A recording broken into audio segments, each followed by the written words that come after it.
Okay, hello, good morning all.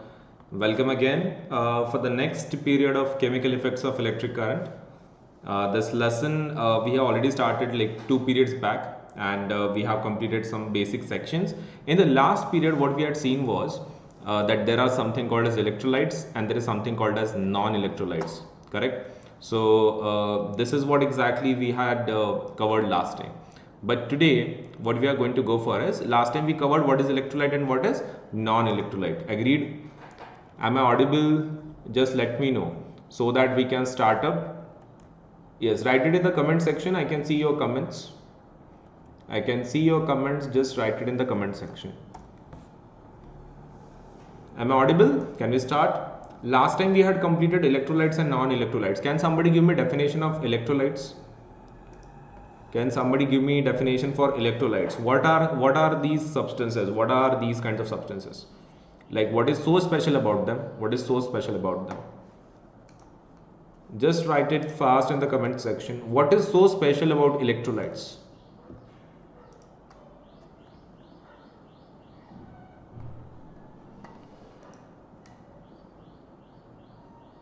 Yes, those who basically conduct electricity, those basically who allow electricity to flow through them, those are called as electrolytes. Yes, exactly. So you are correct at that point that electrolytes are basically those substances, those are going to allow electricity to flow through them.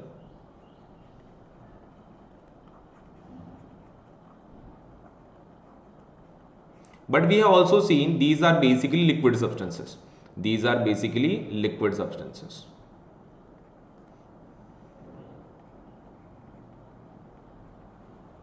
Okay. Now we'll do one thing. You just remember one thing, that electrolytes, suppose let us say I will just give you a distinction between this. Now what we are going to do is, last time we have already seen what are electrolytes and non-electrolytes are opposite of it. Non-electrolytes are opposite of it. So today what we are going to do is, we are going to conduct one little experiment what we have in our textbook. Can you please come to page number 216? Can you please come to page number 216? We will be seeing the experiment which has been given there. Page number 216.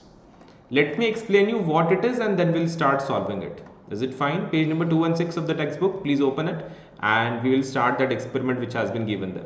So aim of that experiment is, we have to demonstrate conduction of electricity in liquids. We just have to demonstrate whether certain liquids which are used in that particular experiment, whether those are going to conduct electricity or it is not going to conduct electricity. So very simple. Let me tell you what is the circuit arrangement and then we will go into that particular experiment. So what they have done is, they have taken one beaker first. What they have taken is, they have taken a beaker. So this is our beaker. This is our beaker. Now what they have done is, they have inserted two rods inside it. What they have inserted is two rods inside it. Acha. And then what is the use? This is another rod. Okay, this is another rod we are putting in that particular experiment, in that particular our jar basically. So we have added, or we have inserted two electrodes inside our beaker. After that, we are connecting this particular beaker to the battery. We are connecting this particular electrode to the battery. So this is our battery, positive, negative, positive, negative. This is how we are showing the battery. Okay, so this is our battery.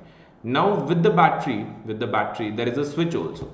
There is a switch also. But what we are doing is, we are adding one bulb also. We are adding one bulb also in suppose let's say in connection with that particular battery. So we are adding bulb here. We are adding bulb. Okay, so we have added one bulb and then we have connected it to our electrode. So that's it. So this is positive side, this is negative side. This is positive, this is negative. We have added one bulb in between it. So this is a bulb. And we have also added a switch. So we have a switch also. What do you mean by switch? Switch means basically a device to switch on the circuit and switch off the circuit. Something like the buttons at your home. So that is nothing but called as switch. So switch is nothing but a device, something like your buttons at your home which you use to turn turn on or turn off a device, right? So this is our circuit arrangement. What we have is electrodes, we have battery, we have bulbs, and we have connected this in this format. Now what we are going to do is, we are going to add liquid inside it one after the another. We are going to add liquid inside it one after the another. Now you have to understand one thing. This whole, our beaker is filled with what? Liquid. The different liquids are given in the table below. You can see the first liquid they have given is, let me write down the names. Distilled water. The first name is distilled water. Okay. Second is lemon juice. Second is lemon juice. Third one is salt solution. Salt solution. You can see this thing, this particular chemicals, this particular liquid types in the table which is given at the bottom of the experiment. There is a table, right? You just hover to the table and you can see what is given there, and then we are going to understand this experiment. So this is dilute hydrochloric acid, and there is next one, that is kerosene. There is next one, that is kerosene, and there is last one, that is glucose. There is last one, that is glucose solution. Okay. After that, what they are saying is, they just want to ask whether the bulb will glow or not, whether the bulb glows and whether the bulb will not glow. They just want to know what is going to happen. It does not glow. Okay. So let us try to understand this. Let us try to understand. So they are going to put liquid each time. They are going to change the liquid. Everything else will remain same. The bulb will remain same. The battery will remain same.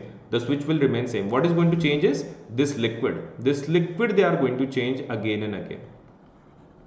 And what that liquid will be? This will be the liquid. Distilled water, then lemon juice, then salt solution, then dilute hydrochloric acid, then kerosene, and then glucose solution. So they are going to replace each one after the another. And they want you to tell the answer whether the bulb will glow in each case or not. For example, I have put distilled water inside it. You have to remember one thing. Unless and until you complete the circuit, the bulb is not going to glow. So that means the electricity is flowing in this way. See, I will just give you the arrangement, how exactly the electricity is flowing. The electricity is starting from this point. The electricity is starting from this point, this one, like positive terminal. Electricity is flowing through that. Then it is moving towards the electrodes. But it is going to go to the another electrode only if this particular liquid is conducting electricity. If our liquid doesn't conduct electricity, then electricity is not going to flow from this electrode to this electrode. Let me just write it a name, electrode A and electrode B.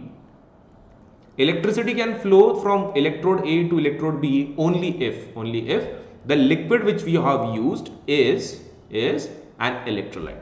So if your liquid is electrolyte, then only the electricity is going to flow from A to B, otherwise it's not. And if your electricity doesn't flow from A to B, then your bulb is not going to glow. Bulb is going to glow only if your electricity is flowing from electrode A to electrode B. So that happens only if your liquid is electrolyte. Because if your liquid is electrolyte, electricity will pass from A to B because it is connected by that liquid. So all you have to remember is that your liquid should be electrolyte. Just check that if your liquid is electrolyte, the bulb will glow. The bulb will not glow if your liquid is non-electrolyte. So that is what is being asked in the experiment. Now what do you think? For the first time, distilled water. If the liquid uses distilled water, whether the bulb will glow or the bulb will not glow. Obviously the bulb will not glow. It will not glow because the water used is distilled water. It is non-electrolyte. It's not electrolyte. So current is not going to pass from electrode A to electrode B. Unless and until you complete the circuit, your bulb is not going to glow. Even though it is connected to the battery, it should be connected from positive to negative. Right? So that's why your electricity is not going to flow and the bulb is not going to glow. So for distilled water, bulb is not going to glow. So that is our first answer. What do you think about the second one? Lemon juice. Lemon juice is electrolyte or not? Only based on that you have to give me the answer. Okay, so what do you think? that is salt solution. Salt solution. If suppose it's a lemon juice, so whether the bulb will glow or not? Obviously yes, because it is electrolyte. It is electrolyte, so obviously it is going to glow.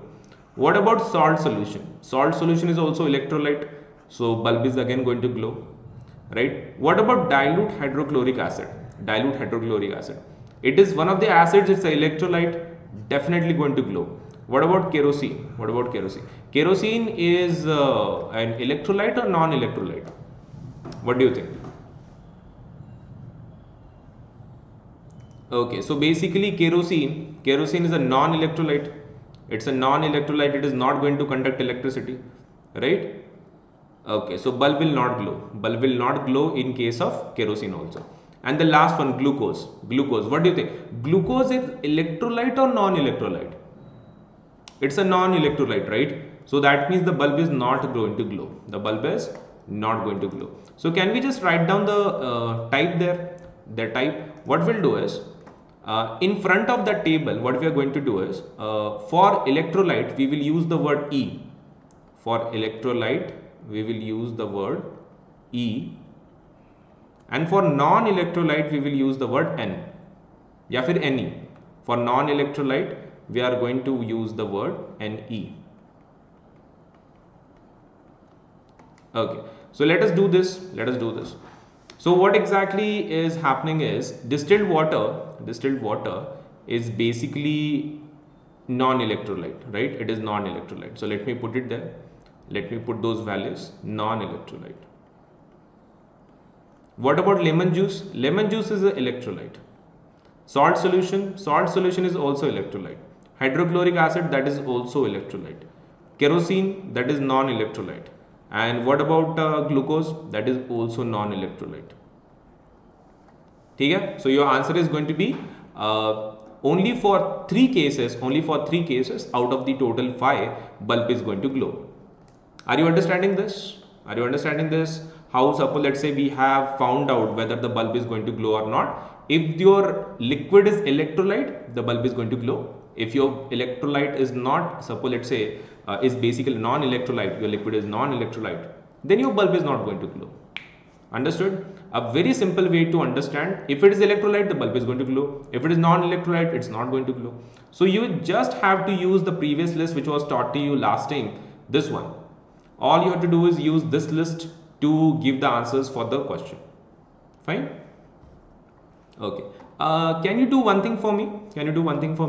In the conclusion of this experiment, they have written that pure distilled water and kerosene doesn't, suppose let's say, are the poor conductors of electricity, so that means they are not conducting electricity and hence the bulb does not glow.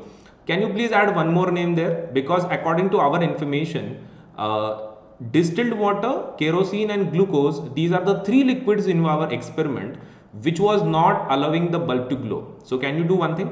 They have already written pure distilled water there, and another thing they have written is kerosene. Can you please add one more there? Can you add one more? Just give an arrow there, and just write down the name there, glucose solution.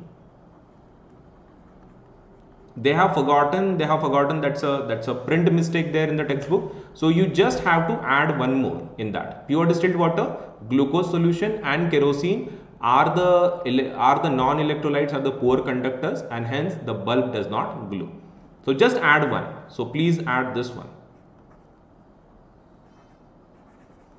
Have you done this? In your book? Please let me know.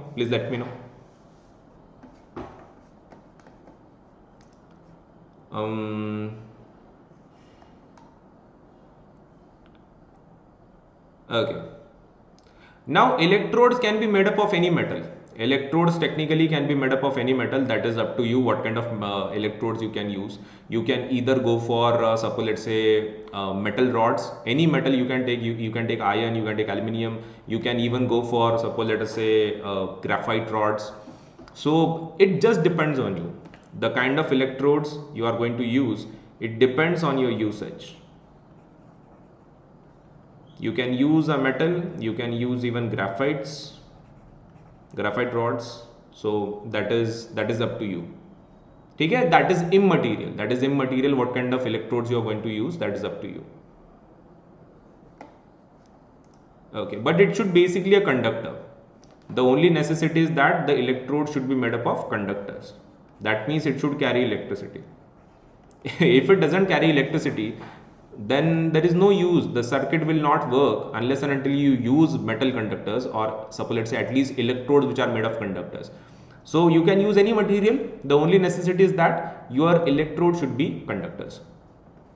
Okay. I hope that answers your question, Ishan. I hope that answers your question, Ishan. Okay? Now, can we move ahead?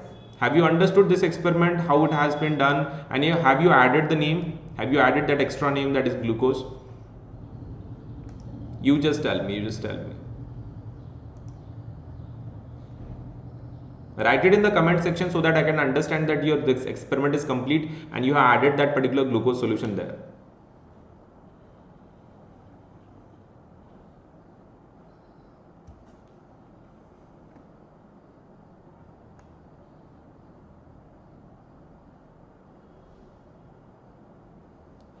Okay, take it, take it.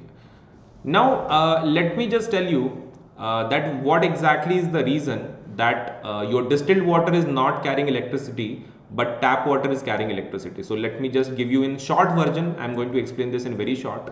That why distilled water doesn't carry electricity while the tap water does. Distilled water. Let us talk about this. So this is the purest form of water. It has no chemicals inside. It is just water, that is H2O. No added materials or substance of any sort. So this is basically pure water. Okay. Now let us take tap water. Let us take tap water. Tap water is basically pure water plus some salts are added inside it. So basically it is impure water. Impure water. Your tap water which you receive at home. We say impure not in terms of bacteria or germs. We are saying it impure in terms of added substances inside it. So basically it doesn't harm our body. So technically the word which we are using here right now, it is from the point of view of chemistry. This is from the point of view of chemistry and not from the point of view of hygiene. Impure water doesn't mean that we cannot drink it. We can drink it. Issue is that it just has some added substances. So what are those added substances? Those added substances are nothing but salt. Salts are added inside it. Those are basically dissolved. So salts are there inside that water, and hence we say it is impure water. And it can carry electricity. It can carry electricity. So basically it is electrolyte. Basically it is electrolyte, and your distilled water is non-electrolyte. It cannot conduct electricity. We want to know what is the reason. What is the reason that tap water conducts electricity while distilled water doesn't? So tap water, let me tell you what exactly it consists of. Tap water is equal to pure water plus salt. Let us take any common example of salt. Our home salt which we use, home salt. That is called as common salt. That is called as common salt. It has another name, it is also called as table salt. Table salt. It is also called by another chemical name, that is sodium chloride. It is also called by its another name, that is sodium chloride. The formula for this is NaCl. The formula for sodium chloride is NaCl. Okay? Where Na stands for sodium, Na is the symbol for sodium. It's an element, and Cl is the, suppose let's say, short form for chlorine. So common salt, or the salt which you use in your vegetables, in your eating purpose, though, that is basically sodium chloride, right? So that is added inside that our pure water, and that is present inside the tap water. So whatever the water we receive at our home, that has what? That has basic common salt, that is sodium chloride. Now let us see what this like NaCl does, like what is the main role of NaCl. So problem is that whenever NaCl is added inside water, NaCl is added inside the water, what it does is basically divides itself.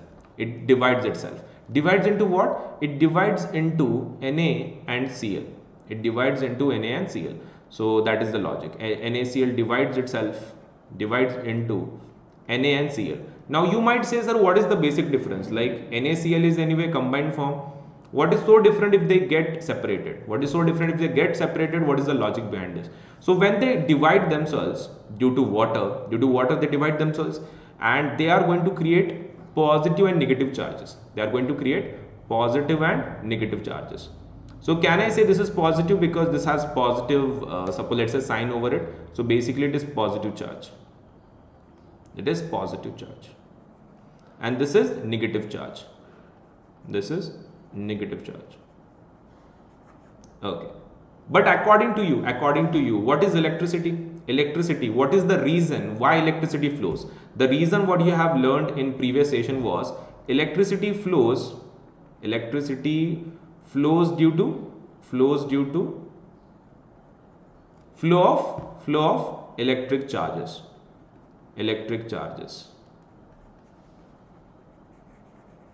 Right, this was your definition.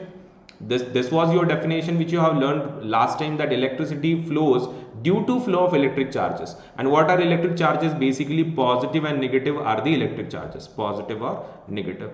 So that means if something is positive or negative, they can carry electricity. So don't you think these are present inside the water, Na and Cl? Let me give you the logic. According to us, electricity flows because charges are present. That means either it is positive or negative. Now your tap water has a salt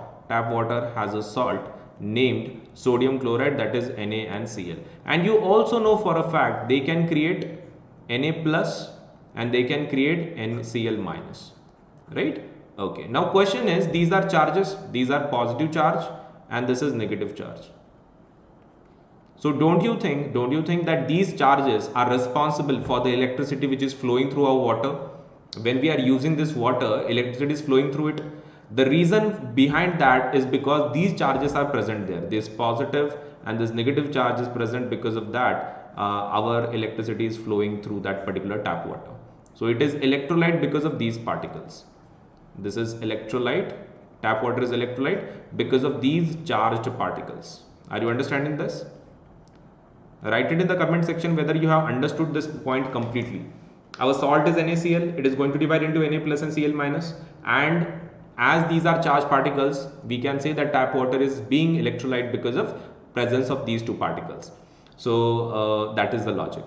Now question is, why Na becomes plus and chlorine becomes minus? Now problem is, students, you are in class 8th. You are just in class 8th. Problem is that the reasons behind this is not there in your syllabus right now. The reason why sodium creates positive charges, why chlorine creates negative charges, that particular point is not there in your syllabus because it requires information of electronic configuration, atomic numbers, and that is there in your 9th standard. That particular point is available in 9th standard. That is not for 8th standard. Why it becomes positive and negative? So for right now, you just focus on that sodium is creating positive charge and chlorine is creating negative charge. That will be more than sufficient for your class 8 according to our syllabus.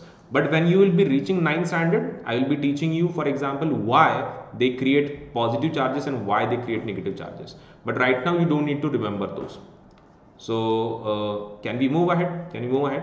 Now do one more thing which is required, that this particular Na plus, this is a charged particle, right? But such kind of charged particles, those are called as ions. Those are basically called ions.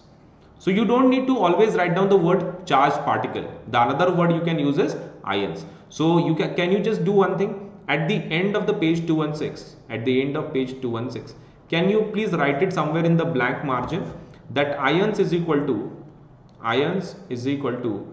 charges, charged particle. Ions means charged particles.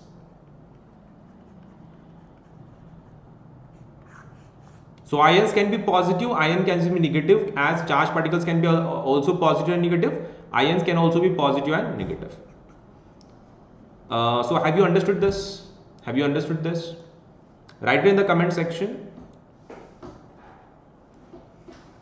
Okay.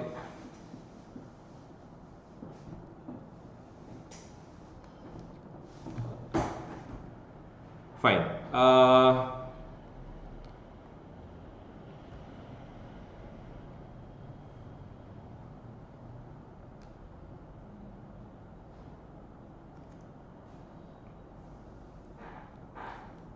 Fine. Okay. Shlok Verma, it depends what kind of waves you're talking about. Because waves are of different types. Waves of can be of just currents, air currents, then suppose it is sound currents, then electricity, then light. Waves can be of different types. So not every wave can carry electricity. It depends on what kind of wave you're talking about. Okay, so that particular point has also been answered, Shlo. Not all waves can carry electricity. It depends on what kind of wave you are talking about. There are different types of waves. Now, can we move ahead? Can we move ahead in the next point?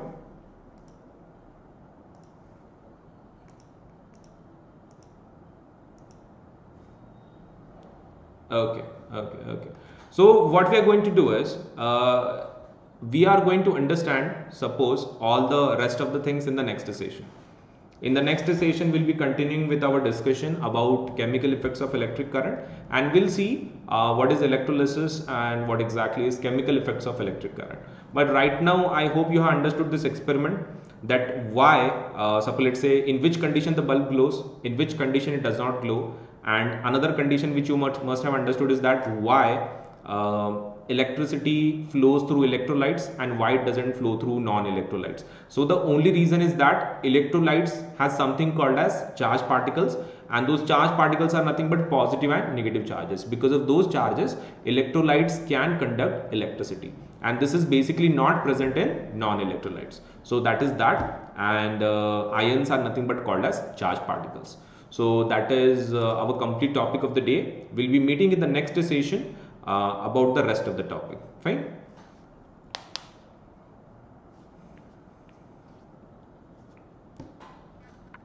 Okay, so thank you so much for today's session. We'll be meeting in the next period for the remaining topic. Thank you. Bye bye.